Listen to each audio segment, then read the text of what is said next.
Quarto giorno, abbiamo lasciato Alghero questa mattina, abbiamo attraversato la Sardegna in diagonale nel suo cuore più verde. È stato un bellissimo viaggio, 230 km, meravigliosi panorami, meravigliosa anche l'auto perché chiaramente con una ricarica full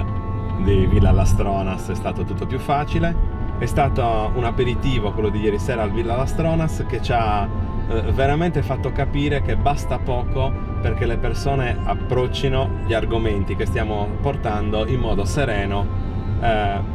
e attivo, direi quasi proattivo, nel senso che noi ci rendiamo conto che le persone mentalmente hanno già fatto il passo, serve soltanto un aiuto in più per prendere le decisioni giuste.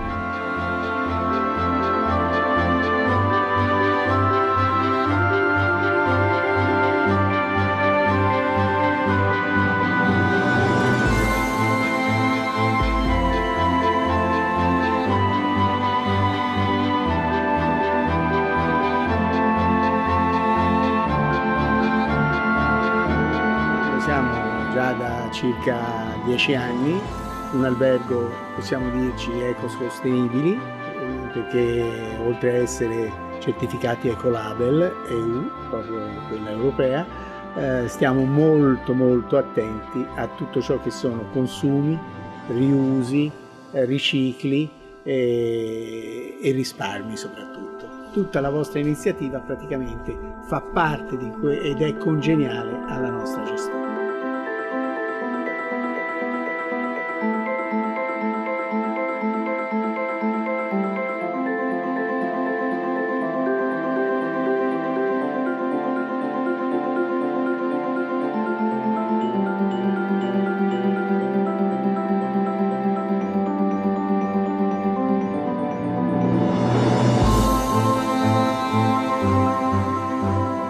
Abbiamo appena lasciato il ristorante Doms de Janas, ci ha raccontato in quale modo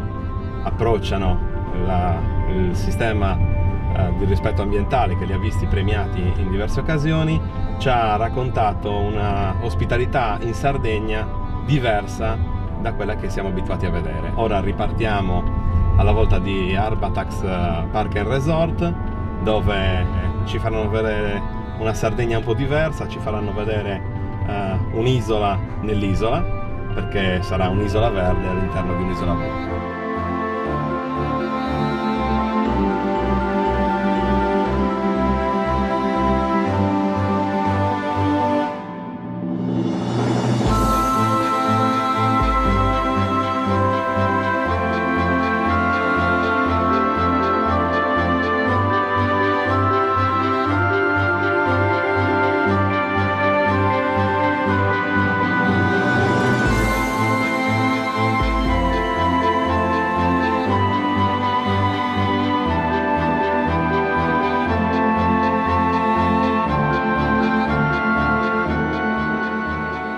Abbiamo tantissime macchinette elettriche classiche che portano la famiglia tipo nostra, che è marito, moglie con 1 o 2 bambini, e lo portano praticamente fino in camera. Abbiamo anche degli impianti fotovoltaici, abbiamo produzione di acqua calda che permette di fare l'acqua calda non per un'abitazione ma per un resort, senza consumo alcuno né di gasolio né di elettricità e neanche di gas, e quindi dal punto di vista del risparmio energetico, non tanto per il risparmio soltanto, ma anche tanto proprio per essere legati sempre molto di più all'ambiente, è una cosa alla quale teniamo moltissimo.